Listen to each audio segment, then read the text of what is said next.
Do you know how to confirm death? It is possibly the awkwardest thing I've had to do in my entire life. Let me tell you why.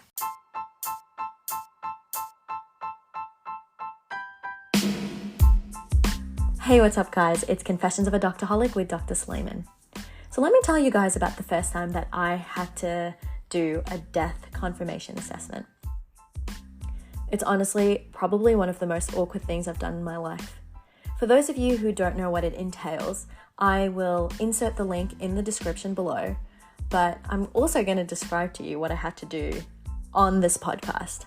So basically, you start off by confirming the identity of the person, and you do it from the wristband. So you check the name, you check the date of birth. Then you check on the patient, if they're in bed, eyes are closed, they're not moving, and if they're cold. So if you guys, and I sincerely hope you haven't, or if you have, it's not been an unpleasant experience. If you've seen someone that has passed away, they're usually quite cold, like inhumanly cold. You notice that they're not lifting their chest, like so, they're not trying to breathe. And then you start calling their name.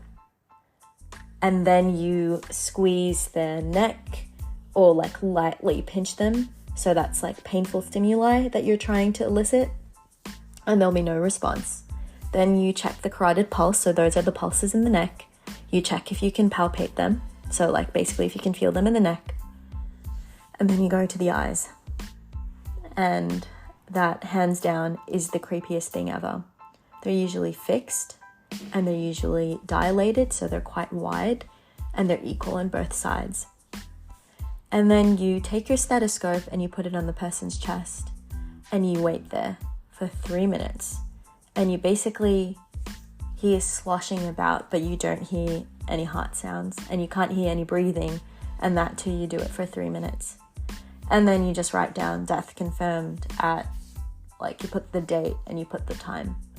And like no concerns from like family members unless they have some concerns. So the first time I had to do it, it was a patient who had cancer for ages. His family felt really sad for him because he was in immense pain. So they mentally prepared themselves for it. The best way to describe them, I reckon, was that they looked defeated.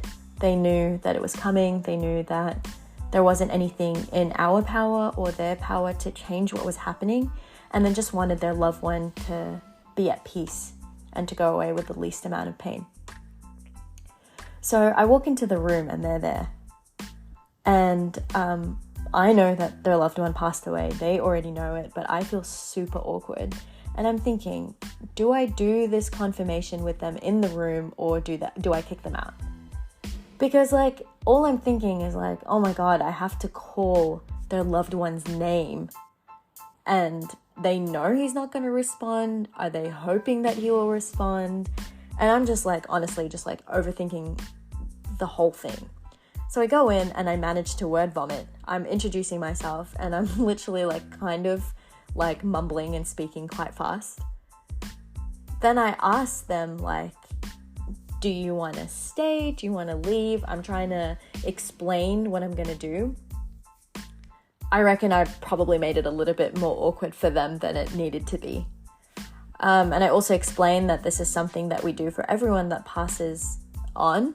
So it's your choice if you want to stay and see the process or not. And literally, I'm doing this, and in my periphery, all I'm seeing is the family. So I'm calling out this patient's name. And I'm trying to be super professional. It's like such an awkward process. Like, we already know that he's passed away. And I'm calling out this patient's name, and like his family like sort of jump. It must be like an extremely, extremely difficult process for them. Like, I can't imagine, and I'm kind of grateful that I wasn't there when they pronounced my dad dead. So I can't imagine what they were going through hearing me calling out his name and knowing that he's passed away. And fast forward to this week, someone passed away on the wards. He basically had fluid in his lungs and severe heart failure. And to be honest, I don't really know the details that led to his demise. But for me personally, after my dad passed away, I opted out. And I'm not ashamed to tell you guys that. I thought it was too much. Like, just hearing that the guy passed away was too much. So although I had a completely different reaction, I think I was more distant. I think that's the best way to describe it. Prior to my dad passing away, I was more distant, and it was a job. It was awkward, and I felt sad afterwards, and I felt really awkward speaking to the family and trying to explain to them that this is part of my job and this is what I needed to do. But definitely post dad passing away, I haven't done a confirmation of death yet. I am not ready yet, and hopefully I will be ready one day, but today it isn't it. It is a difficult and challenging situation, and especially when you don't know what happened. And over here, we get paid to step out of the office, and after you confirm your death, you get a death certificate, you sign it, you get, I reckon, 82 extra pounds to sign it. But I reckon when you're ready, because it's extremely difficult. It might not be a difficult exam, but it's a difficult thing to emotionally do. And if you are in the same position as me, I would say, don't be ashamed. It is what it is. Hopefully one day, you and I will be ready to do this again. Be kind to yourself. And I'll catch you next week.